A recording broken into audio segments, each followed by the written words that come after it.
And now, the conclusion of chapter 30. This is part 4.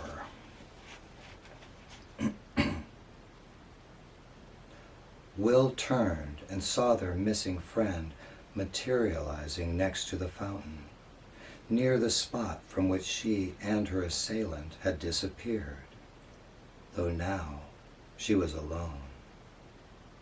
Once her body had fully solidified, Charlotte bent forward, hugging her stomach with both arms, and began howling. At first, Will thought she cried in pain, but he then realized she was laughing, hysterically. Emily began moving toward the fountain, tugging her utterly dejected and submissive drifter behind her. "You're back," she shouted. As Charlotte looked up and saw Emily approaching, accompanied by the outlaw, her laughter suddenly stopped. Seeing the alarm on her friend's face, Emily smiled. "It's okay," she called out, lifting up her captive's arm, showing it was she who held him. Looking relieved, though still guarded, Charlotte glanced at Will, who was now coming toward her as well. "We're both fine," he assured her. "He's with us." "So, did you miss me?" she asked, casting him a coquettish smile. "I was worried sick," Emily answered. "Here, take him," she said to Will, passing him the prisoner. Then, letting her purse fall to the ground, she wrapped her arms around Charlotte. "What on earth happened?" she asked. "Where did he take you? How did you get away?" Charlotte began laughing again. "He didn't take me anywhere," she said. "I snatched him." "What?" said Emily. Will was taken aback as well. "Yes," she said, and boy, was he surprised. You should have seen the look on his face when he realized what was happening. "Where did you take him?" Emily asked her. "Did you just dump him off in the dark?" "Oh, no," Charlotte replied, breaking into a new fit of laughter. "He didn't get off that easily. I took him to a place I know. A horrible place. A nightmare." "You're kidding," said Emily. "No, I'm not," she said. "The poor guy was terrified. He screamed and cried and begged me to let him go. But I held him there until I figured he'd been traumatized enough. Then I made him promise to leave you alone and never return to Wysteria, or else I'd bring him back again, for a much longer time." She paused and giggled. "I also told him I was a witch, and that I could find him no matter where he was." "A witch," said Emily, laughing. Charlotte shrugged her shoulders. "I was improvising. It sounded scary." Then, smiling at Will, she added jokingly, "Besides, who's to say I'm not?" "Then I came back to help," she said, taking a quick glance around the nearly deserted plaza. "Although, it seems you already took care of things here. Cute curls, by the way," she added, eyeing Emily's locks. "You look good as a blonde." Will had questions. Did they literally enter someone's nightmare? Or was this just a term given to frightening worlds? And if her passenger was so terrified there, why wasn't she? That discussion would have to wait, however. Things were not settled here. "So," said Charlotte, now eyeing the drifter, "what's the story with him?" As Will started to answer, A feeling of dread came over him. "Something's wrong," he muttered. At that moment, he felt a slight touch on his left shoulder. As he turned his head, something whizzed past his right ear. He then heard a thud, followed by a shrill cry. Will spun around and saw the two women staring, wide-eyed and open-mouthed, at his prisoner, who had what appeared to be the wooden shaft of an arrow protruding from his upper arm. "What the?" gasped Charlotte. Turning in the direction from which the projectile had been fired, Will noticed movement in an upper window above one of the shops. A moment later, he heard a faint thump, as if someone had plucked the string of a cello. Realizing that another missile was on its way, he instantly threw a shield of heavy, resilient air around them.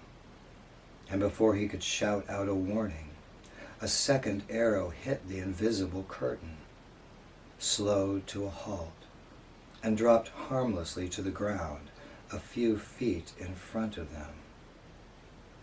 "He's up there," said Will, pointing to the open window.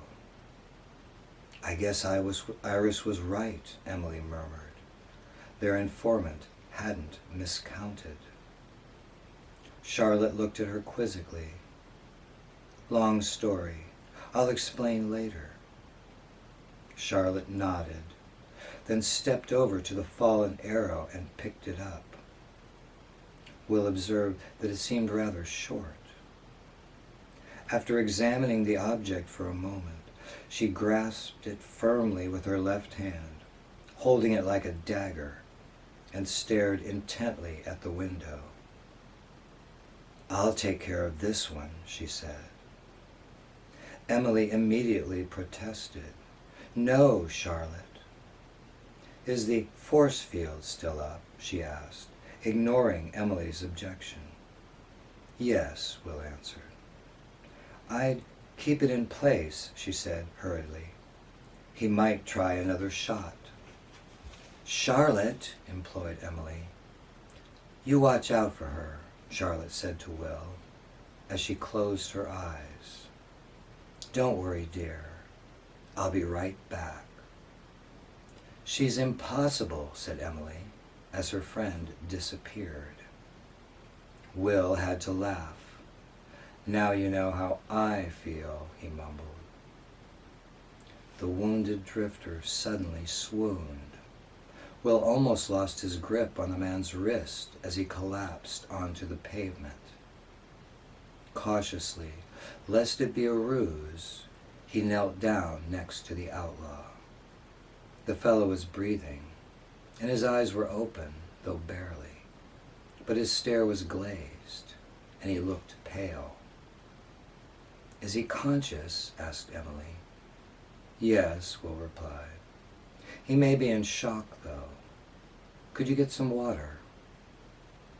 Emily stepped over to the fountain, cupped her hands, and filled them from the basin. "See if that will wake him up," he said, as she returned to his side. She dumped the double handful of cold water onto the man's face. His eyes snapped open wider, and he sat up, spitting water from his mouth. "Can you stand?" Will asked him.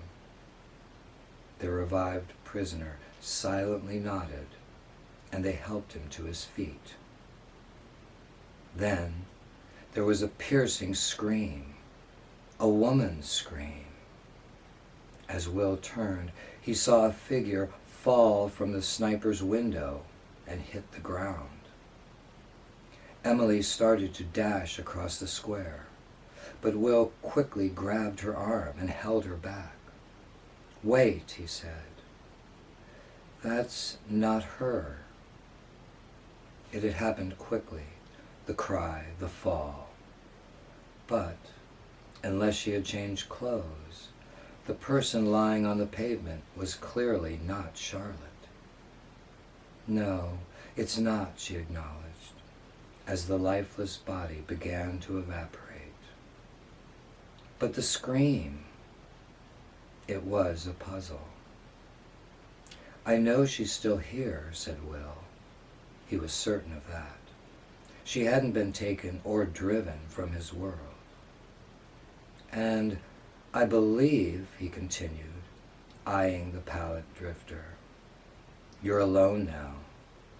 "Yes." The man remained silent, but there was no need for him to answer. "Do you think she's okay?" asked Emily. "Yes, I think so," he said, smiling.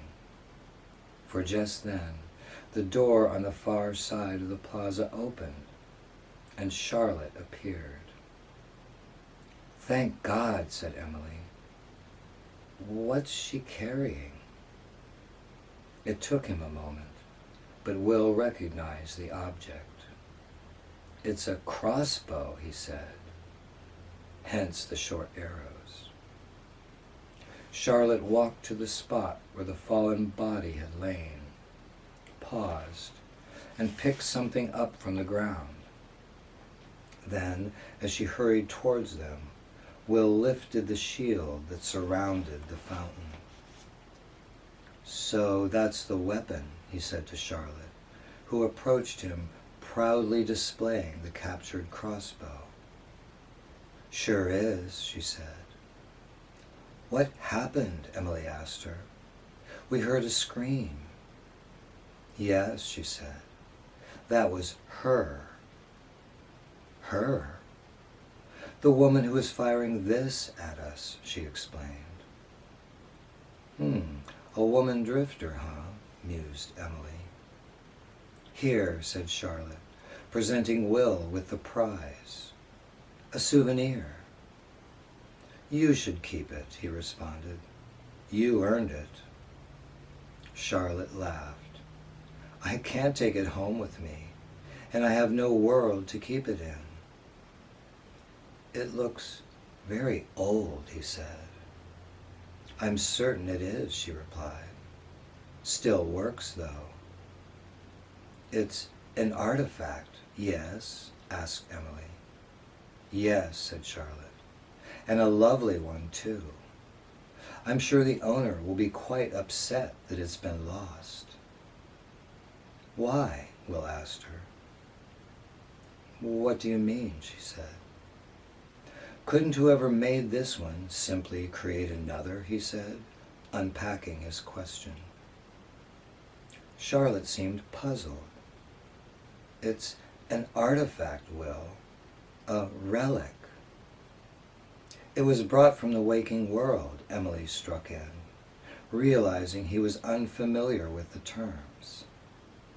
"Items like these are precious." "And here, I managed to get 2 quarrels for you," said Charlotte, showing him the bolts. "She dropped one during our tussle, and the other was lying over there, where she fell. It's the one she fired at us, the one I put in her chest. That was the scream you heard. I assumed it would go with her body. She had 2 or 3 others in a quiver, but those disappeared. Maybe she had to abandon it, or else take the wound along with her." "Well, thank you," said Will. "But could you hold on to them for a minute? I think it's time for our guest to go, and I'd like to have a few words with him before he leaves." "Of course," she replied. "So it's all clear now?" "Yes," he said, "except for him." "Let's give the gentleman a chance to talk," said Emily, taking Charlotte by the arm. "Some pretty crazy stuff happened while you were gone." "Really?" "Absolutely crazy." Emily began recounting the battle as the 2 women strolled away, leaving Will alone with the drifter. "You are free to go after you've heard what I have to say," Will said to his prisoner. I'll release you, but you will not try to leave until I've finished. Agreed? Agreed, he answered. Will let go of his arm, though he stayed within reach of the man in case he broke his word and attempted to flee prematurely. I don't know what you hope to gain by leading this attack today, he began. Reward, renown, or revenge? Whatever the case, it clearly didn't work out the way you'd planned, did it? No, the outlaw reluctantly admitted. It seems you've learned some new tricks since we last saw each other. Yes, said Will. And you and your friends gave me an opportunity to try them out, even learn a few new ones. So I guess I should thank you. I won't bother with warnings or threats. Come back if you choose. Raids like this don't concern me. I will refine my skills, and you will pay the price for trespassing. However, he said, softening his tone, though it's a game I cannot lose, it's not the game I want to play. Report what happened here today to your lord, Nathan. You saw it all. Tell him everything. And along with your report, you will give him the following message. I make no demands. I only ask him to consider the effects of this dispute between us. How can it benefit him? For us, these attacks are a nuisance. Minor, yes, but still annoying. But for him, they are defeats. Even if he were victorious, spending so much energy seeking revenge against one girl for a minor slight makes him appear both petty and insecure. How does this enhance his reputation? He risks losing the respect and loyalty of his followers, and perhaps the grace of his goddess. Therefore, I suggest we put an end to this fight. We are willing to consider it an unfortunate misunderstanding. Tell him he can take this as an apology if he wishes. That's my message, Will said in conclusion, though adding, I assume Nathan would be displeased if he discovered that you've given him false information or kept anything from him. Do you understand? Yes, the drifter replied.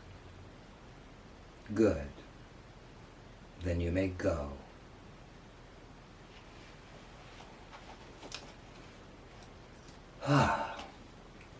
And that concludes chapter 30, and we will return with chapter 31.